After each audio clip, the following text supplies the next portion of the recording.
I'm Claire Kruger, and I'm a French Immersion Grade 3 teacher in Moose Jaw, Saskatchewan.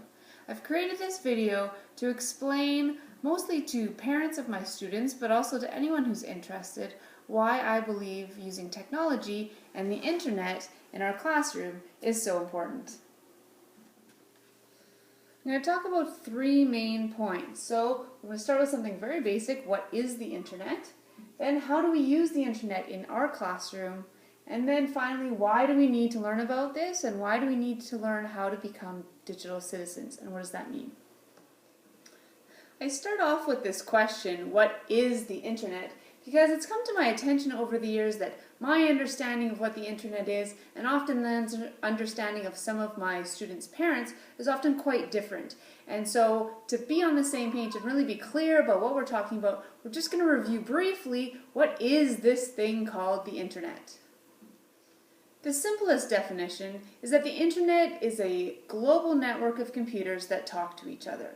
So there are servers or computers all over the world that are connected, that store content and share content, and thereby connecting this information worldwide. One of the easier ways to know that you're on the internet would be if you're using one of these internet browsers. So Internet Explorer, Google Chrome, Safari, all of these are internet browsers, and typically if you're using one of these programs, then you are on the internet. I've had comments by parents in the past who were surprised at the end of the year to find out that our blog was on the internet, even though throughout the year they'd been accessing the blog using these internet browsers. So chances are, if you're viewing content using one of these programs, you're on the internet. So in addition to our blog being on the internet, there are a whole host of millions of things on the internet, notably for our classroom, Twitter, Skype, and YouTube. We don't use Facebook very much in our classroom, but that too is on the internet. In our classroom, the use of the internet typically circles around these four areas. So we do a lot of blogging, we watch YouTube videos, but we also create videos that we put on YouTube. Twitter, we follow Twitter feeds, but also participate and tweet. And then Skype, so we have conversations, face-to-face conversations over the internet using Skype. At the beginning of every school year, before we get too far into doing anything on the internet, I make sure that every student in the class has a media release form that has been signed. This is the form here behind me, and in order for this to be free and clear, everything usually is circled yes, that parents give permission for myself as well as the school division to use students' image and work and commentary on the internet. So here, that's for public media, including the internet, this is circled. I am very specific about this because I've had parents in the past not be clear. They've signed this form but didn't realize that Twitter was included in the internet, or that YouTube was included on the internet. And so really when this form is signed, this gives me as well as the school division the permission to use student work and images all over the internet, including Twitter, YouTube, blogging, that sort of thing. The question then becomes, why? Why bother putting all of this stuff on the internet? What's the point? And I really believe that the internet and the social media aspect to the internet really gives teachers and students a unique opportunity to connect, both to other classrooms and to experts, to authors, to family members all over the world. And this adds value to what we are doing at school. It gives students a purpose, and it also gives us a sense of belonging, not only to the small community of our classroom, but also to our school, to our community, and to the global community. I had the good fortune of hearing Rushton Hurley speak in Saskatoon a few years back, and he has this great quote. So, if students are sharing their work with the world, they want it to be good. If they're sharing it with you, me the teacher, then they want it to be good enough. So that idea that if a student's writing a story and the audience is the whole world, it's their grandparents in Prince Albert, and it's their father who's a pilot across the world, and it's that classroom we've been Skyping with also in the United States, then that student wants that story to be really awesome. But if that story is only ever going to be read by me, the teacher, well then it just needs to be good enough. So we want to tap into that motivation of having that really global audience and breaking down the walls of our classroom and really making it visible what we do here. So this is our classroom blog. It's madamekruger.edublogs.org, and down, if you scroll down on the right hand side, there's this option here, subscribe by email. So if you haven't done this already and you would like to get notified every time we post content, if you put your email address there, then you'll get an email every time we update the blog. I tend to go in blogging spurts, so sometimes there's going to be lots and lots of posts, and then there might not be anything for a few days or a week, and then there'll be more again. So instead of constantly going back and checking, you can subscribe so that you get a notification every time the content is changed.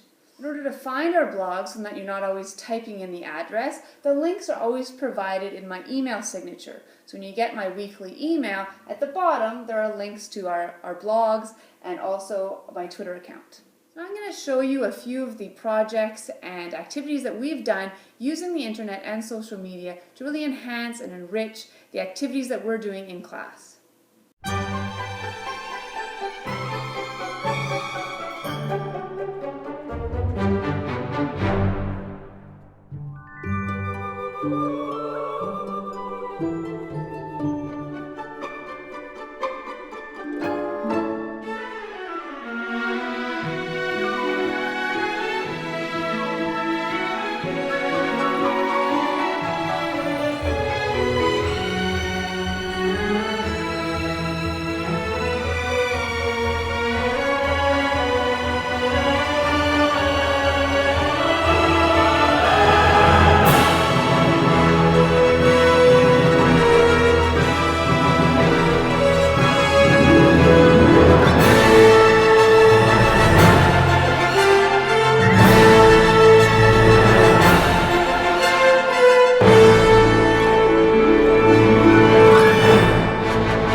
So after creating that video, we posted it on YouTube, and then we sent out a tweet using the hashtag ReadingTown. So at that time, there's a big promotion on, and Moose Jaw was going to represent Canada as Reading Town.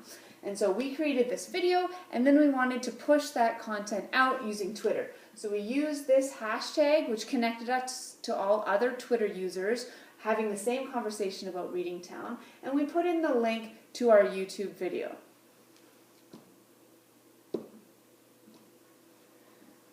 This tweet was then picked up by the Moose Jaw Police Service, who tweeted out, "Great movie by some of our local Reading Town students. We want more."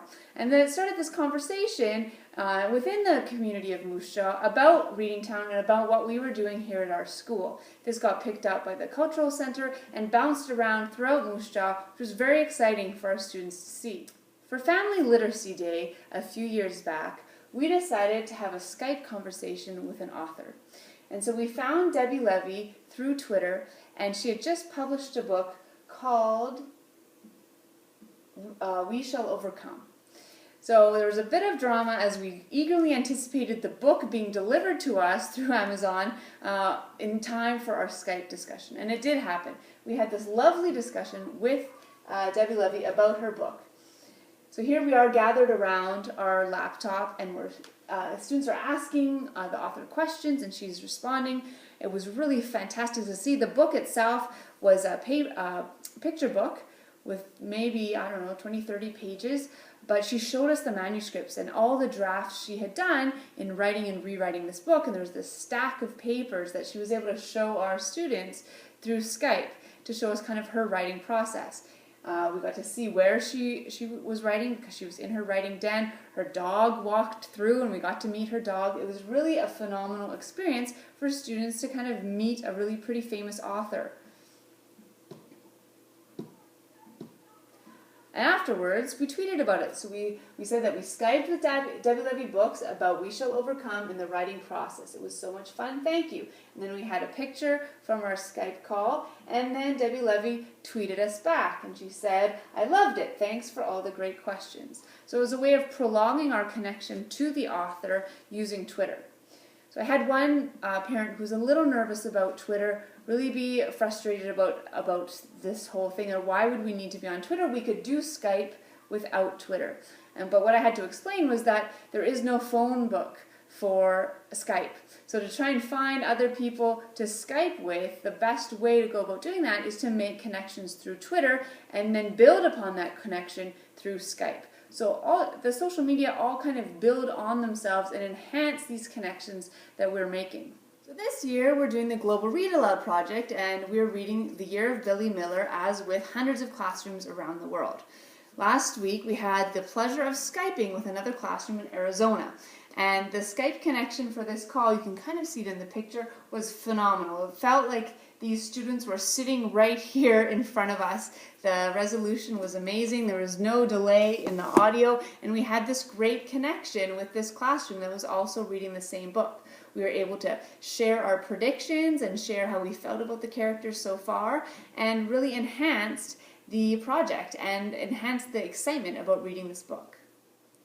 So those are the few of the ways that we're using social media and the internet in our classroom. But now we come to the why part, like why bother? Is it really worth all the effort and all the potential risk of something going wrong by being on the internet? And that's where we come to this new policy document that the Government of Saskatchewan has just released this year. It's called Digital Citizenship Education in Saskatchewan Schools. And this is something that has been put out and really encourages and expects teachers to be engaging with this topic. The information that we get back from parents quite often is that they feel unable to teach their students the proper ways of being on the internet and being a digital citizen because they themselves do not know.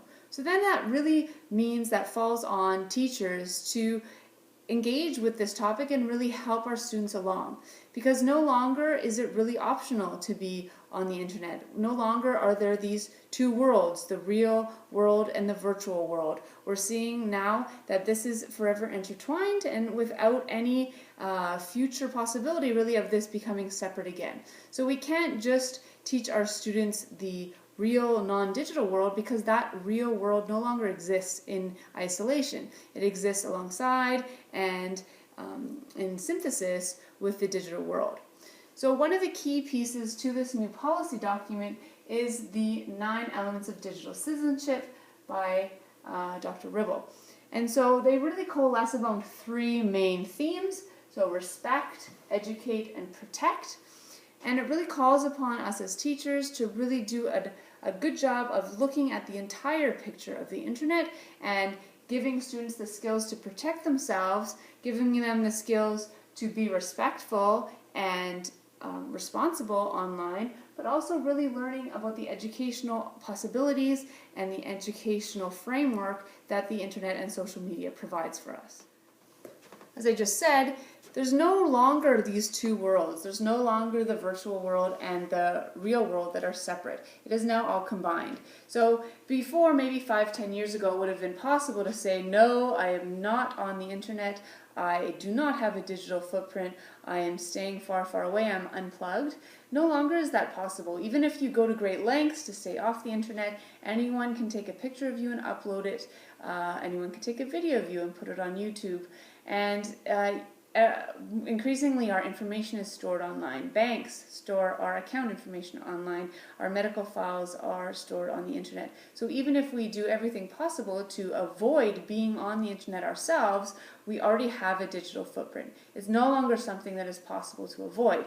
Nor is it something I think that we really need to avoid. There are an amazing plethora of opportunities and options for being online. And so the trick is to figure out where the great stuff is and where the not so great stuff is, and to navigate well within that.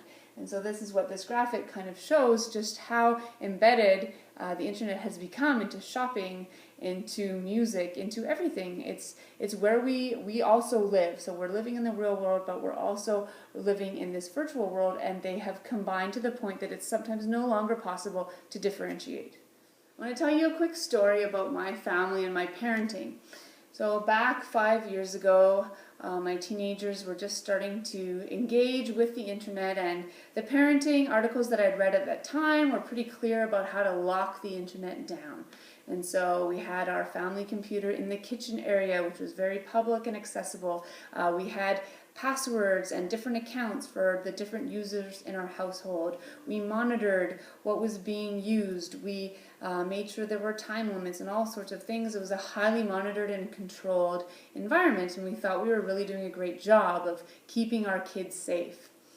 And then my oldest daughter went to a friend's house, and her mom didn't have any sort of rules about the internet. And that very first time that my daughter went to that friend's house, they got out a cell phone, they made a twerking, very inappropriate dance video, and they uploaded it to YouTube. So it quickly became apparent to me that the internet is very much like swimming, and I can make sure that my kids are nowhere near water when they are with me, but I have no control over my children and what they do when they are outside of my control. And by not teaching kids to swim or not teaching them to use the internet, the minute they're out of my sight, they're in danger of either drowning or doing something really stupid online. And in my attempt to be this perfect internet parent, I had neglected to give my daughter any of the skills she needed to make the proper choices and responsible choices about her digital footprint online. Another story that I have is about Twitter. And the idea that even if you think you're not on Twitter, you're often on Twitter. My daughters do not have Twitter accounts. And one evening I was surfing my Twitter feed, and the City MJ hashtag had mentioned that the Moose Jaw City Police were live tweeting their shift for the first time, so I thought that was interesting. So I clicked on the Moose Jaw City Police Twitter feed, and lo and behold, there was a picture of my daughter getting handcuffed. Now, luckily this was for a scavenger hunt, and there was nothing nefarious about what was going on, but it was a bit of a shock as a parent to see my daughter's picture on the Moose Jaw City Police Twitter feed. And so that really again drove home the point that even if you're not on Twitter, you could be on Twitter. Therefore, everyone really needs to understand Twitter and by extension social media, because even if you think you're avoiding these media, chances are you have a presence there that you just don't know about. And so I think the safe and responsible thing is to really be on these social media platforms so that we can monitor what's going on and what's being said and posted about us. Bruce Lee has this great quote, "If you want to learn to swim, jump into the water. On dry land, no frame of mind is ever going to help you." So I think that's really true for swimming and true for the internet. We can talk about the internet and social media till we're blue in the face, but this is something where you really have to jump in order to learn. So this is how I believe we learn about the internet. So we talk about it. So I'm modeling, I've got Twitter out on the screen, and I'm typing away, and we're talking about what I'm saying. And so that's a really key thing, the discussion around what we're doing. But also by doing. So students need to do it as well. They need to write a tweet. They need to make a blog post. They need to make a YouTube video. They need to discuss the ramifications of what they're doing. But this third point is equally important, by making mistakes. So we don't ever learn something without making mistakes. So the key is to make those mistakes in a safe environment. Okay? You want your kid to learn to swim and maybe miss a few strokes and need some help when they're at the pool. You don't want them to be making these mistakes in a pond with some friends where there's no adult around. You want that safe environment, and the same thing for learning about the internet. We need to be doing this, we need to be practicing it, but we need to also be giving our students the space to make mistakes and do it in a safe environment where it's not going to have lifelong ramifications. So these are a few of our essential lessons in digital citizenship. Obviously this is a big topic, and we really need to be looking at the 9 elements that Dr. Ribble has put forth. But in our classroom, in a grade 3 level, these are the things that we're really focusing on. So, no identifying details, so we don't want our name and photo together at a grade 3 level. When students are older, it's more appropriate to learn to start putting those together, but I feel at a grade 3 level, we should really maybe be keeping our name and our photo separate, and no address, etc. The other piece is that we want consistent behavior both on and offline, and the idea of IRL, or in real life, no longer really applies. Everything is real life what we post online is as real as something that we say to a student at recess. So we need a consistent behavior both online and offline, because both realms form a part of our real life experience. Third, every time we post something, we think about it being seen by everyone and forever. So we're going to assume that whatever we post, even if it's in Facebook where we have really tight, perhaps, privacy settings, we're still going to assume that everything we put online can be seen by everybody and will be there forever. We also talk about the long-term consequences for online behavior and digital content. The idea that things can be put online and they can stay there forever. It's very hard to take something off the internet once it is there. And the fact that the internet has a very long memory. So something that seems like a silly, fun prank when you're younger might have consequences for you searching for a job later on.